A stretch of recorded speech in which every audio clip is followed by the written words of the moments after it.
Hey guys, welcome back to the AR YouTube channel. और Thai Airways का एक विमान लैंडिंग करने के लिए दुनिया के सबसे खतरनाक एयरपोर्ट त्रिभुवन इंटरनेशनल एयरपोर्ट काठमांडू आ रहा था। 5 मिनट, 10 मिनट, 1 घंटा गुजर गया, पर ये प्लेन कभी एयरपोर्ट तक पहुंच नहीं पाया। बादलों के बीच थाई एयरवेज कहां खो गया पता नहीं। हर उन जगहों पर खोजा गया जहां पर प्लेन हो सकता था, पर फिर भी प्लेन नहीं मिला। आइए चलते हैं थाई एयरवेज फ्लाइट 311 के सफर में और सारे मिस्ट्रीज से पर्दा उठाने की कोशिश करते हैं आज के इस वीडियो में। 31 जुलाई 1992 Bangkok International Airport Thailand. Thai Airways International Airline flight 311 उड़ान भरने की तैयारी कर रहा था। ये एयरबस A310 मॉडल का प्लेन था, जो अपने समय के अनुसार सबसे एडवांस प्लेन्स में से एक था। प्लेन को कैप्टन पीरिडा उड़ाने वाले थे। 13,200 फ्लाइट आवर का एक्सपीरियंस था इनके पास। वहीं फर्स्ट ऑफिसर 52 वर्ष के थे। इनके पास कैप्टन से भी अधिक एक्सपीरियंस था, लगभग 14,600 फ्लाइट आवर का। इन दोनों पायलट्स के अलावा 15 फ्लाइट अटेंडेंट भी थे। कुछ ही देर में 99 पैसेंजर्स प्लेन में सवार हो गए। एक शॉर्ट इंस्पेक्शन के बाद प्लेन उड़ान भरने के लिए तैयार हो गया। 9:15 Thai Airways flight 311 Bangkok airport से उड़ान भरा। करीब 12:55 में त्रिभुवन इंटरनेशनल एयरपोर्ट काठमांडू पहुंचना था। अब धीरे धीरे फ्लाइट 311 बिना किसी प्रॉब्लम के अपने डेस्टिनेशन की ओर निकल पड़ा।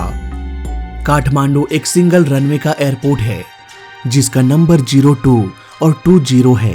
ये एयरपोर्ट शहर के बीचों बीच बसा है और ये शहर ऊंचे ऊंचे पहाड़ पर्वतों से घिरा है। यही वजह है कि यहाँ पर लैंडिंग करने के लिए पायलट को खास ट्रेनिंग दी जाती है।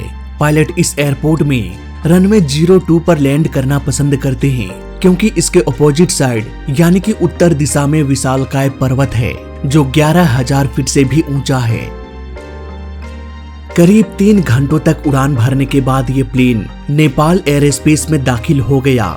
दोनों पायलट काफी परेशान हो रहे थे, क्योंकि विजिबिलिटी लगातार कम हो रही थी। पायलट्स को आगे अधिक दूरी तक कुछ भी दिखाई नहीं दे रहा था। इस एयरपोर्ट में ILS यानी कि इंस्ट्रूमेंट लैंडिंग सिस्टम भी मौजूद नहीं था, जिसकी मदद से लो विजिबिलिटी में भी प्लेन को सही सलामत लैंड कराया जा सकता है। कैप्टन ने ATC से अब लैंडिंग परमिशन मांगा, पर ATC ने कोई जवाब नहीं दिया। एक बार फिर से उन्होंने ATC से पूछा, पर इस बार भी ATC ने कुछ भी जवाब नहीं दिया।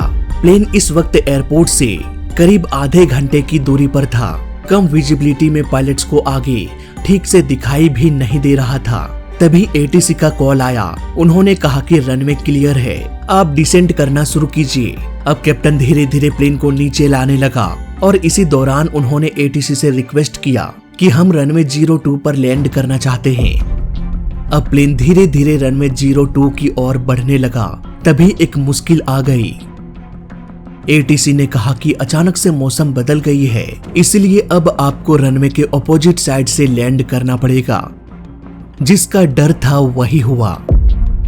एयरपोर्ट में पहुंचने के लिए प्लेन को 2 वे पॉइंट्स से होकर गुजरना था, रोमियो और सीरा। ये वे पॉइंट्स कोई रियल पॉइंट नहीं होता, ये एक इमेजिनरी पॉइंट होता है, जिसे किसी खास लोकेशन को इंडिकेट करने के लिए इस्तेमाल किया जाता है। फॉर एग्जाम्पल, हम किसी को डायरेक्शन बताते हैं तो हम किसी पॉइंट का रेफरेंस लेकर बताते हैं, जैसे कि उस बरगद के पेड़ से राइट मुड़ जाना। यहाँ पर ये बरगद का पेड़ भी एक वे पॉइंट का काम कर रहा है। वैसे ही काठमांडू एयरपोर्ट में रोमियो और सीरा वे पॉइंट है।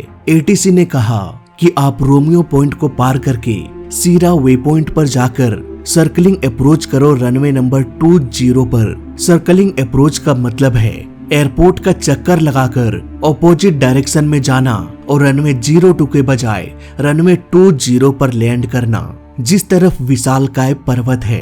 अब ATC के आदेश के अनुसार थाई एयरवेज फ्लाइट 311 आगे की ओर बढ़ता गया। विजिबिलिटी अब भी वैसी ही थी।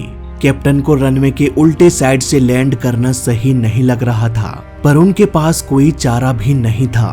तभी उन्होंने नोटिस किया कि प्लेन के फ्लैप्स में कुछ गड़बड़ी हो गई है।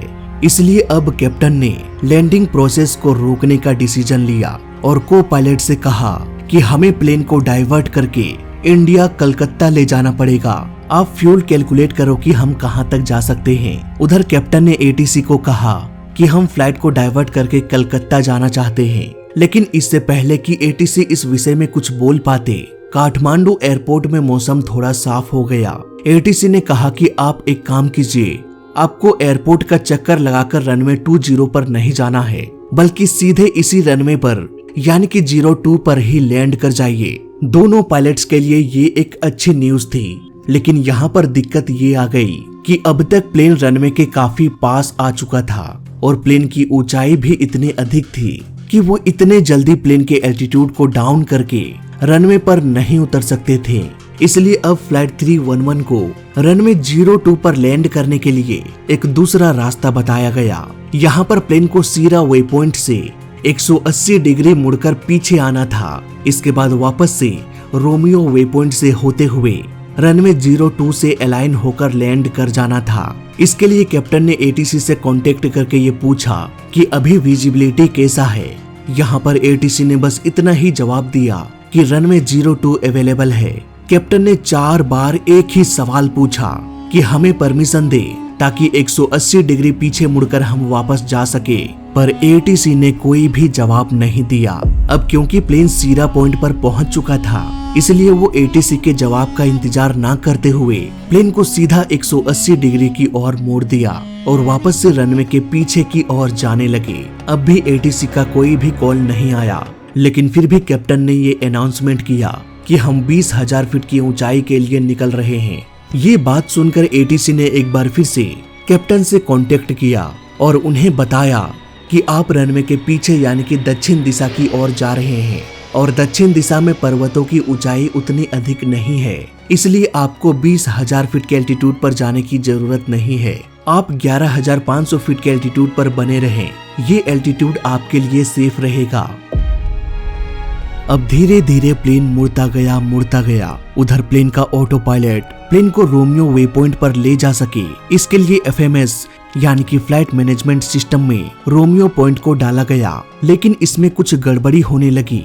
कैप्टन ने एक बार फिर से स्पेलिंग चेक करते हुए फिर से रोमियो पॉइंट को एफएमएस में डाला, लेकिन flight management system Romeo point को एक्सेप्ट ही नहीं कर रहा था। तभी अचानक से GPWS यानी कि ground proximity warning system cockpit में जोरों से बजने लगा। ये अलार्म तब बजता है जब प्लेन ग्राउंड के बेहद नजदीक आ जाए और लैंडिंग गियर डाउन ना हो।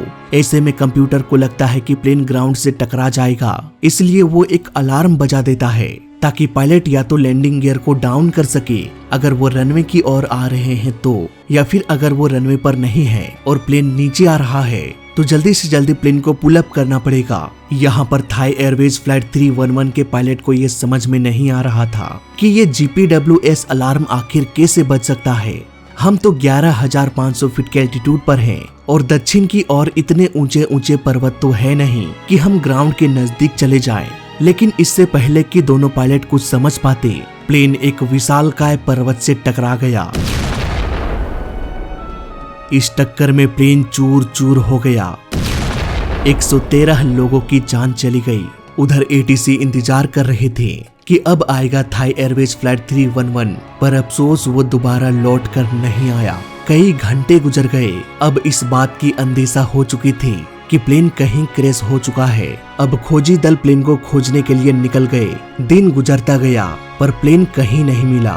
एटीसी के अनुसार प्लेन को 180 डिग्री पर मुड़कर वापस रोमियो वे पॉइंट पर आना था, पर इस एरिया में मीलों तक खोजबीन के बाद भी प्लेन का मलबा कहीं नहीं मिला। हादसे के कुछ दिनों बाद नॉर्थ से एक खबर आई कि यहाँ पर हिल में एक प्लेन का मलबा पड़ा है। ये बात सुनकर इन्वेस्टिगेशन की टीम हैरान हो गए। ये प्लेन जिसे एयरपोर्ट के पीछे दक्षिण दिशा में होना चाहिए था, वो एयरपोर्ट के आगे उत्तर दिशा में कैसे पहुंच गया, ये बात किसी के पल्ले नहीं पड़ रही थी। ऑलमोस्ट 11,500 फीट ऊपर प्लेन का मलबा पड़ा था। इतनी ऊंचाई में हवा बहुत पतली हो जाती है, इंसान का दम घुटने लगता है।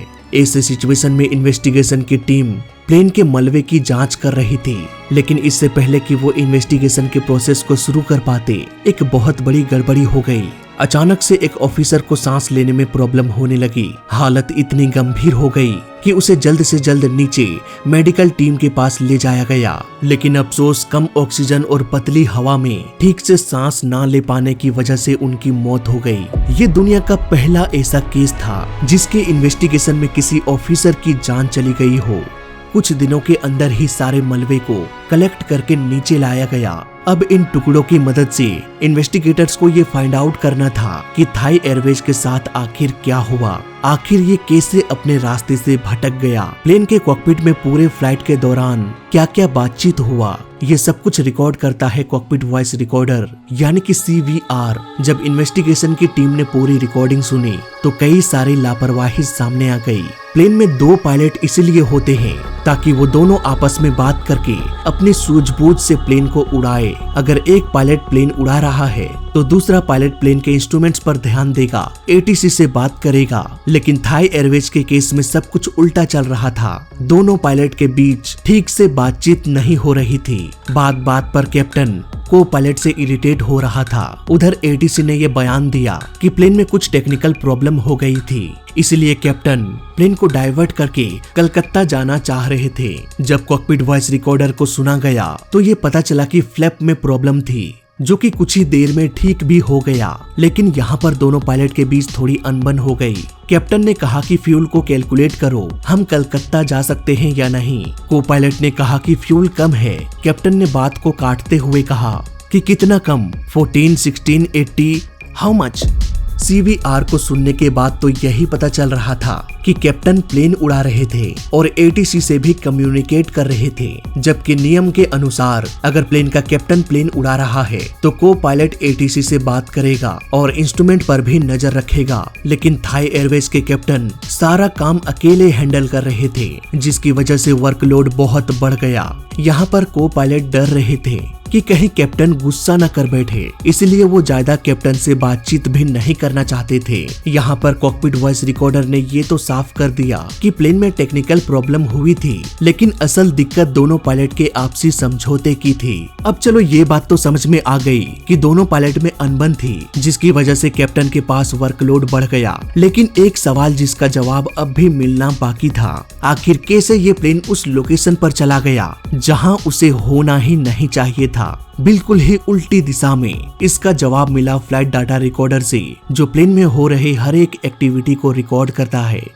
उन दिनों काठमांडू एयरपोर्ट में रडार नहीं था, इसलिए ATC को ये बात पता नहीं चल रहा था कि प्लेन का लोकेशन क्या है, प्लेन किस दिशा में जा रहा है। ATC पूरी तरह से पायलट पर ही डिपेंड थे। पायलट अगर बोले कि वो रोमियो पॉइंट पर है तो ATC उस हिसाब से आगे उन्हें गाइड करती थी। यहाँ पर गौर करने वाली बात ये है कि पायलट को ये पता होना बहुत जरूरी है कि वो कहाँ पर है। अगर पायलट कभी अपना रास्ता खो देते हैं तो वो ATC को भी सही जानकारी नहीं दे पाएंगे, और इस तरह से ATC को भी ये समझ में नहीं आएगा कि प्लेन आखिर कहाँ फ्लाई कर रहा है। फ्लाइट डाटा रिकॉर्डर के अनुसार बरसात का मौसम था जब थाई एयरवेज के पायलट लैंडिंग करने की कोशिश कर रहे थे। ऐसे मौसम में काठमांडू जैसे एयरपोर्ट जो पर्वतों के बीच बसा है, देखते ही देखते बादल आसमान घेर सकता है। थाई एयरवेज के साथ भी बिल्कुल ऐसा ही हो रहा था। दोनों पायलट बादल से परेशान थे, वो अधिक दूरी तक देख भी नहीं पा रहे थे। अचानक ATC ने कहा कि मौसम साफ हो चुकी है,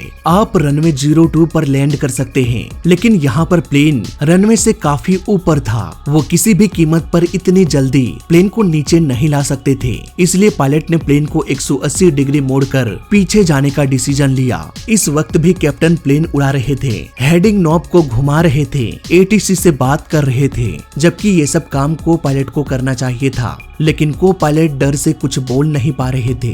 इतने सारे कामों को एक साथ करते करते कैप्टन को ये भी पता नहीं चला कि जिस प्लेन को 180 डिग्री मोड़ना था, अब मुड़ते मुड़ते वो 360 डिग्री तक मुड़ चुका है। बादलों की वजह से पायलट आसपास देख भी नहीं पा रहे थे कि वो सही दिशा में जा रहे हैं या गलत दिशा में, और इस तरह से ये प्लेन बिल्कुल ही उल्टी दिशा में उड़ने लगा, जिस दिशा में विशालकाय पर्वत था। हालांकि अब भी प्लेन के बचने की संभावना थी, थी, क्योंकि यहाँ पर कैप्टन ने ये डिसीजन लिया कि वो 22,000 फीट के एल्टीट्यूड पर उड़ान भरेंगे। लेकिन यहाँ पर एटीसी ने कहा कि आप 11,500 फीट के एल्टीट्यूड पर बने रहिए, क्योंकि इस एल्टीट्यूड पर खतरा नहीं है। पर एटीसी को भी ये कहाँ पता था कि प्लेन उल्टी दिशा में जा रहा है, जहाँ पर पर्वत की ऊंचाई 11,500 फीट से भी अधिक है। ये प्लेन अब मौत की ओर बढ़ता गया और इस बात से अनजान एटीसी को ये पता ही नहीं था कि प्लेन अभी कहाँ पर है। नतीजा 113 लोगों की जान चली गई।